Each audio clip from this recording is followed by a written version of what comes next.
Guten Morgen, Guten Abend. Okay, it's a clue here we just got some international numbers of the main country outside of the U.S. who watches or listens to this podcast. Guess.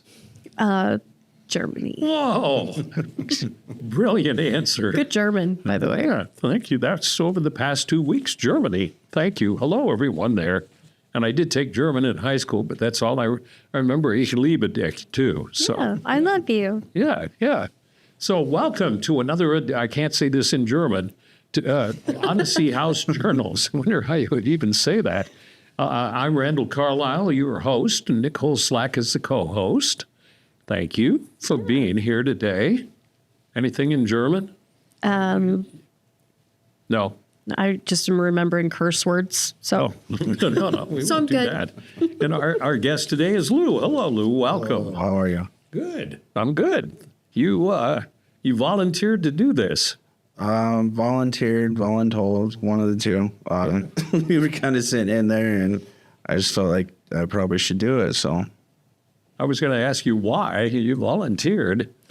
I think I kind of explained it a little bit when we were in that meeting, but I've ran from my addiction for so long. I've been an addict. I've been in recovery, but even when I was in recovery, I still just wouldn't share my story. I would always just hold back.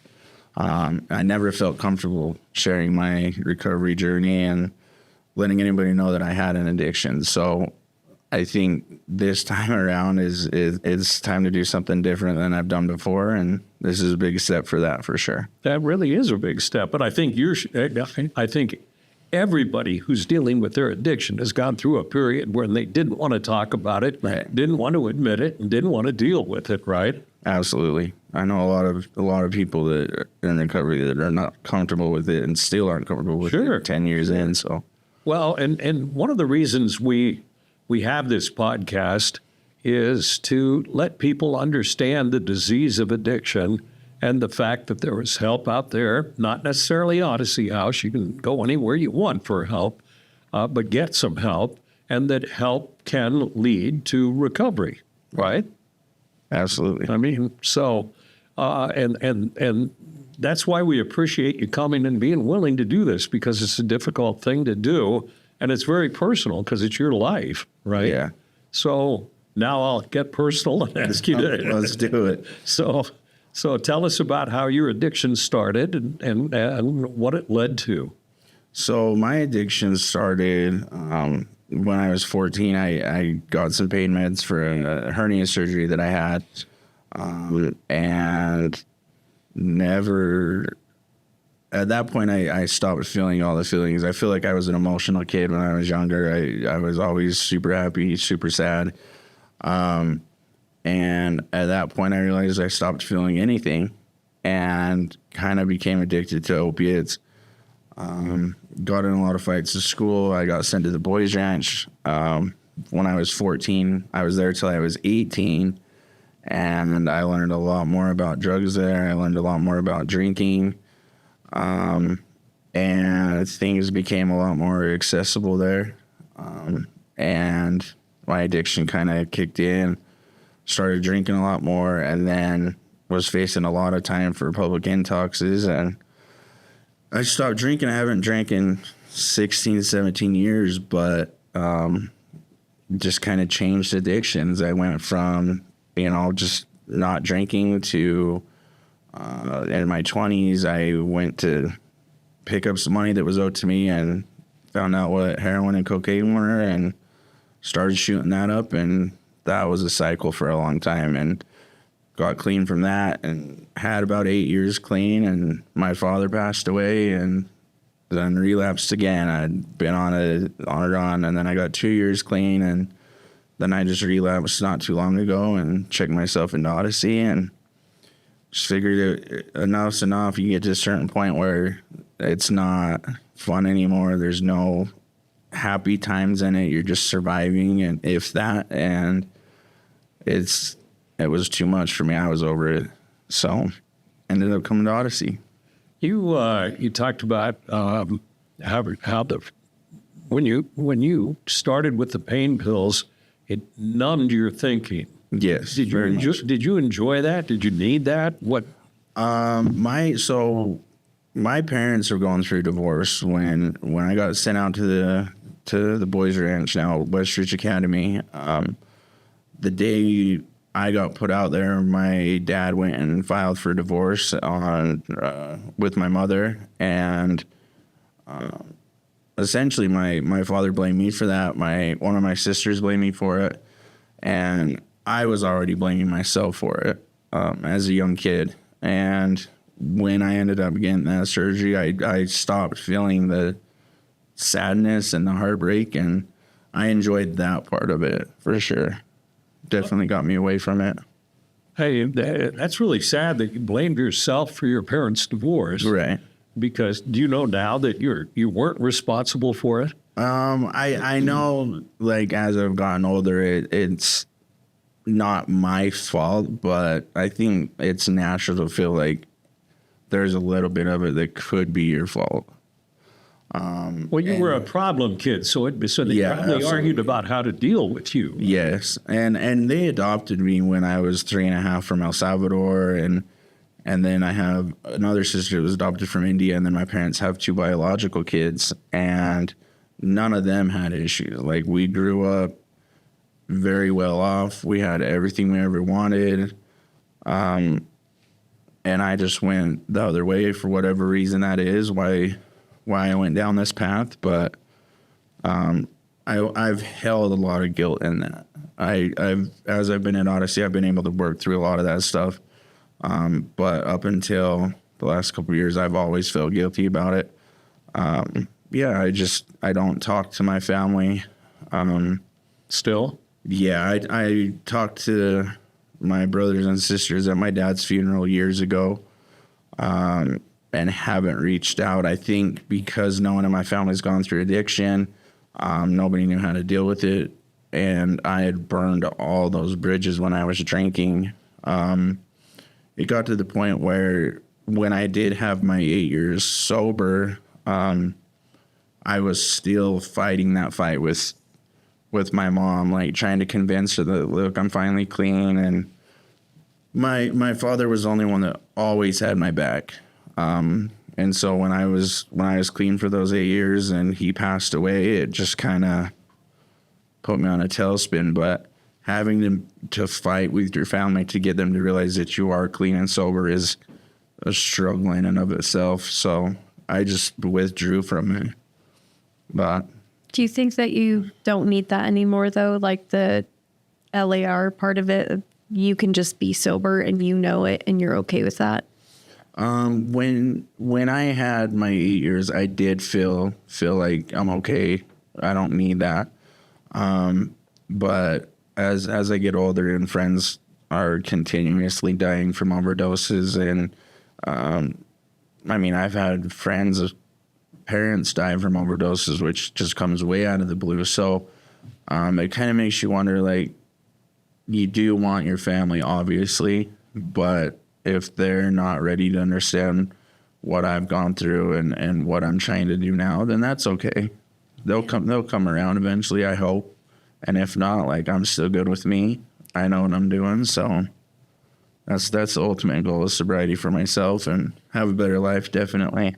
How did you get your sobriety before? Did you do treatment? No. So my girlfriend at the time, her and I were living downtown in a hotel for years. And unfortunately, my grandmother had passed away, and she had taken me out of the will, and they had a family gathering, and my dad kind of asked her to put me back in the will, and the stipulation was that he would have to come into town and buy whatever I needed or get whatever I needed. He couldn't give me cash. And that's when I looked at my girlfriend at the time and said, let's just do it. Let's get clean. We had been talking about it. So he helped us get on Suboxone, and we transferred over. And that's how I got my government job, and I started working, and everything was going amazing. Obviously, we still had the hard days, and a lot of times it was hard because I was just isolating. I'd go to work. I loved my job, but I'd go home and I'd never leave. We'd just be homebodies because we were still fighting our addiction. We hadn't got counseling. We hadn't got anything that you need to get sobriety. So it was kind of a white knuckle sobriety. For 8 years. Yeah. Boy. But as soon as he passed away, all bets were off at that point.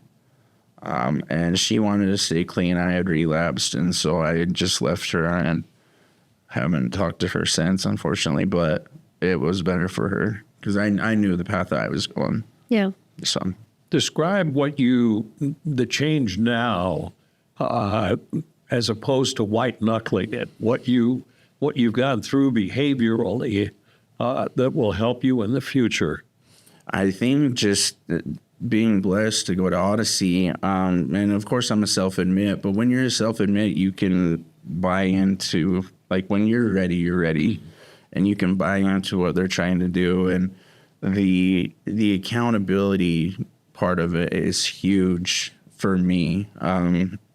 I've been able to take accountability. I know I've messed up, but to be able to feel comfortable holding somebody else accountable, to start working the process where you know your triggers and you know your relapse cycle and you know your recovery cycle. Like, I've never had that, and once we started going through it, I was all in. Like, I was ready, and just being able to make connections, because for me, I've always been with myself or my significant other. I don't have friends. I have acquaintances. I have people that are, we run amok with, but I wouldn't consider anybody that's my friend. Your friend wouldn't rob you. Your friend wouldn't leave you for dead when you overdose. Like, you wouldn't have to go through that if you had friends.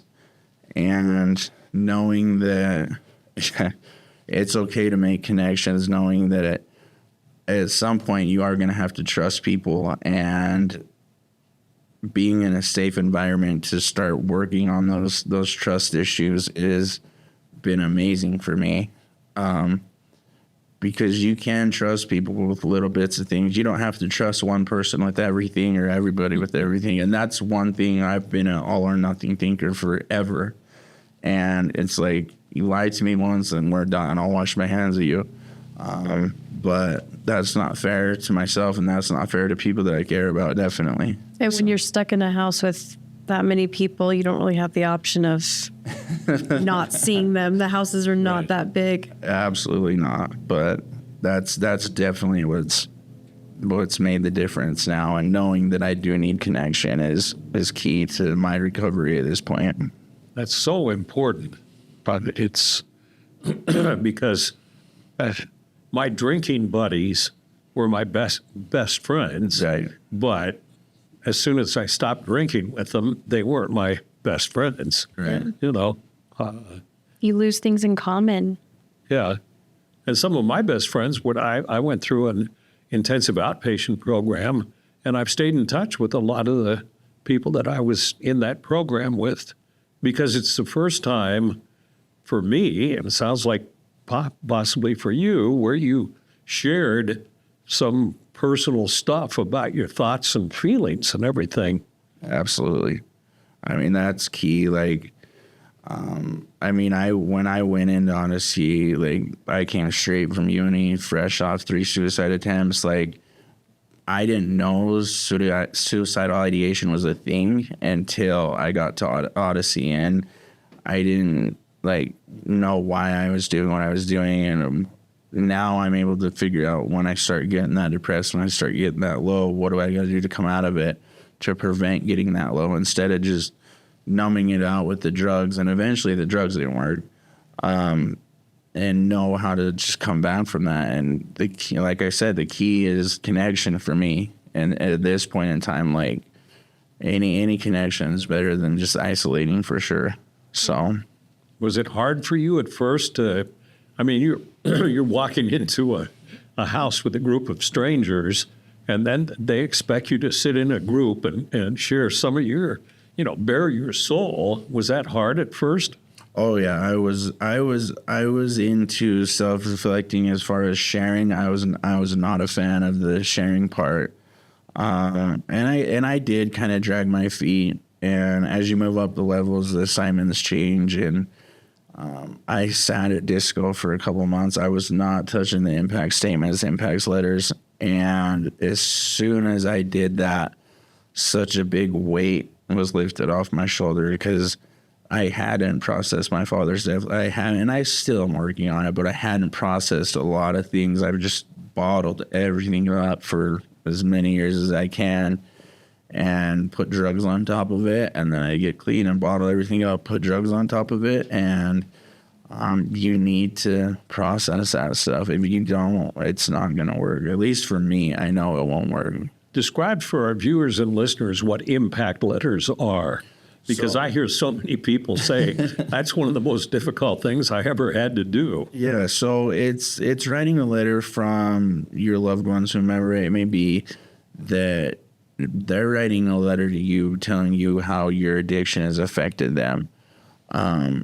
And it's, at least at our house, they want you to get a lot of feelings and not just blaming and dumping. And we process a lot with it. At least I process a lot with it. And you do it for 3 to 5 of your people that your addiction has affected. And then there's another part of it where you have to write letters from like the community and legal and just a bunch of different entities that your addiction, and especially mine, is affected for retail thefts or whatever the case may be. Selling drugs in people's neighborhood, just all aspects of your addiction and how that touches in different people's lives. So it's a lot of self-reflection, a lot of processing, a lot of definite hurt, guilt, shame comes from it. But if you are able to continue to process that with your therapist, and it's amazing what it can do. Yeah. Did you do one as if it was your dad? I did. I did my dad, I did my mother, and then I did one of my sisters that I was extremely close with.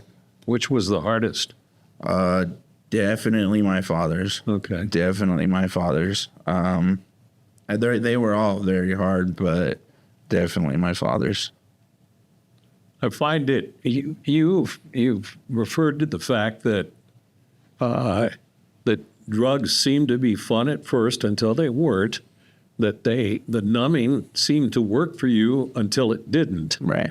And the same thing happened to me with alcohol, because when I started, it was like going to parties and having fun and that kind of stuff. And then it becomes sitting at home getting drunk and depressed and everything else. And I don't think I've ever met somebody who is addicted to a substance who, if you say, at the height of your addiction, are you happy?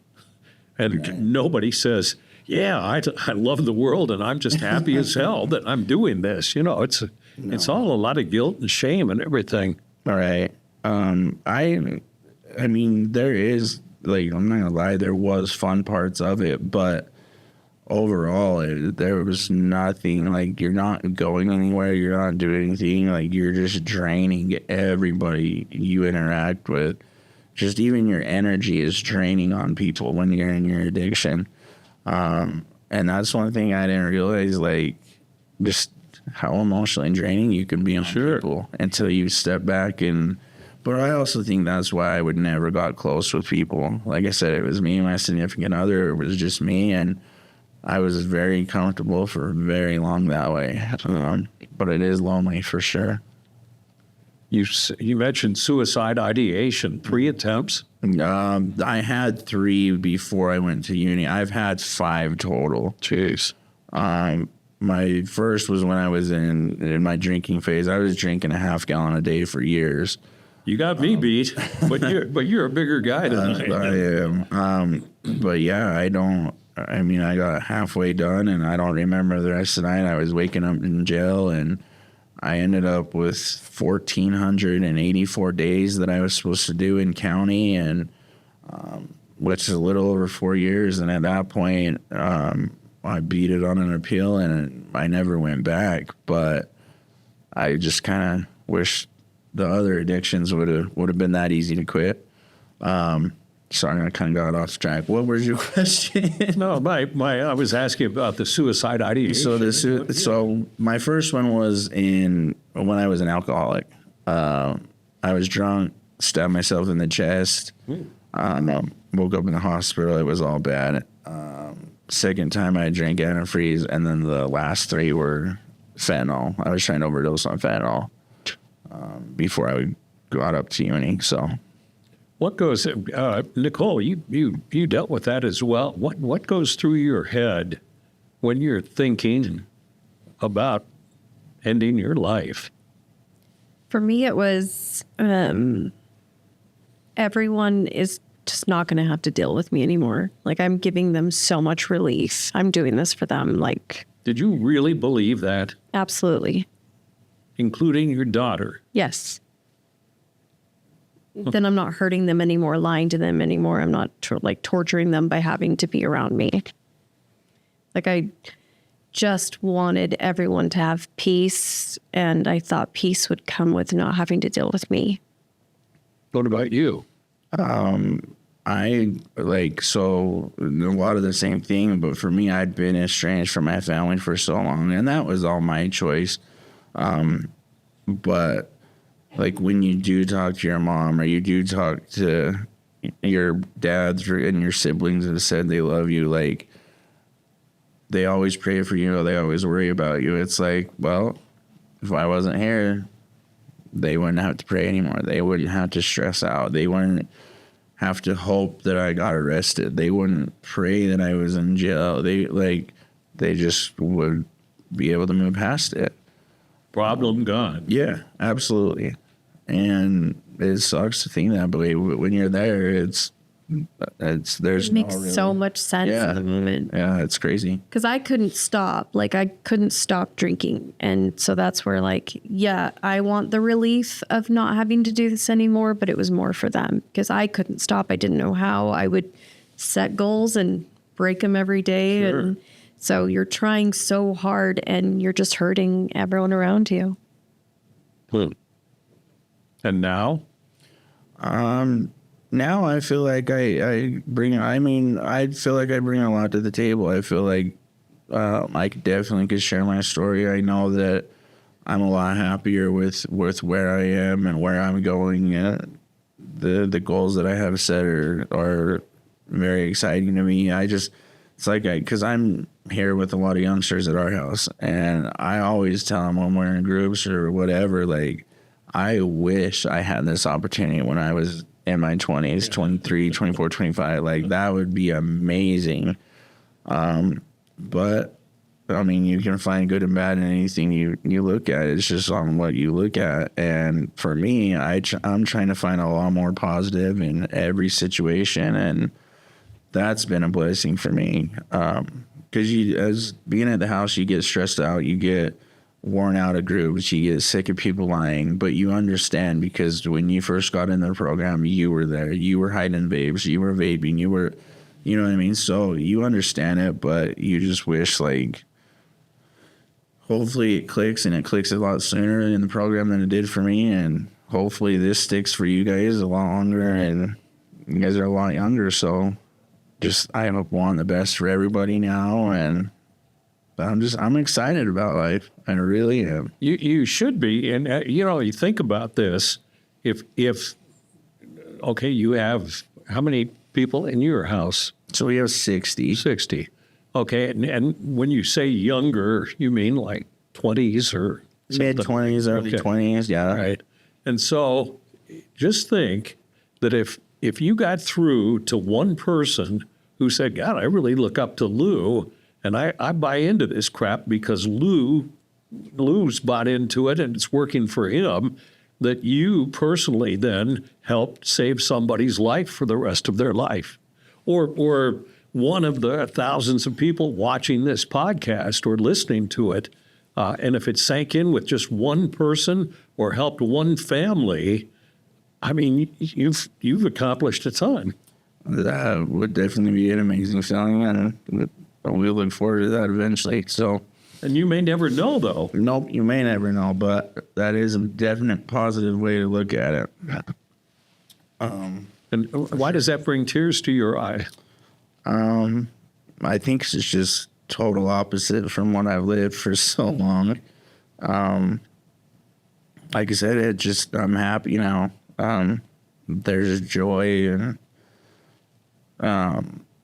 love and respect that you can give to people. You don't have to degrade people and bully people and be mean to people. You don't have to be in self-preservation mode anymore, which I lived forever. So it's a good outlet right now. So We'll keep talking to those young people because it might sink in. You know, I the hope same. so. Do you ever think about that, Nicole? That your job touches so many different people, but just think if you were significantly responsible for steering one person or two, I mean, just a few people, human lives, that you made a huge difference in their lives.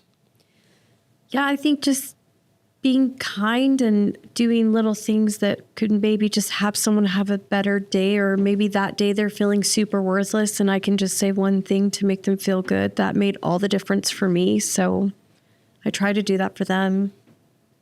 There's in any treatment program, people except jail maybe can walk out anytime they want, and we call that leaving against clinical advice, LACA. And it's amazing to hear stories of people who are in our program who are all upset and want to leave and quit and everything, and how the rest of you guys come together to try to talk them out of it. Yeah. Have you experienced that? Oh yeah, because I'm the house super over at Lighthouse, and we have our hands pretty much in everything, and yeah, we definitely have a lot of peers around people when they're trying to leave, and just ask them to stay, just getting them to sleep on it one more night, just and it's sometimes it doesn't work, but a lot of times it does, and not the good part, but it even happens where people still leave, and once they leave, they're right back within an hour. Like, they know they messed up, and that's where you feel like stuff's really gonna start clicking, really, because they don't have to come back. Right. They've made it out. They've made that hard choice to get out, but they made even the harder one to come right back. Yes. And yeah, they have to deal with the consequences, but I think there's so much more blessings for them to come back and buy in.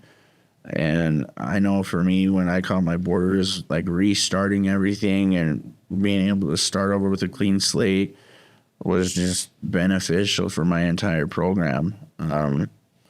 So yeah, it's been a long journey, but it's almost over as far as Odyssey inpatient. And next, It's going to be Odyssey IOP. So you're going to graduate? that's the plan. I definitely want to graduate. So You're going to come back and work? I know I need to stay in recovery.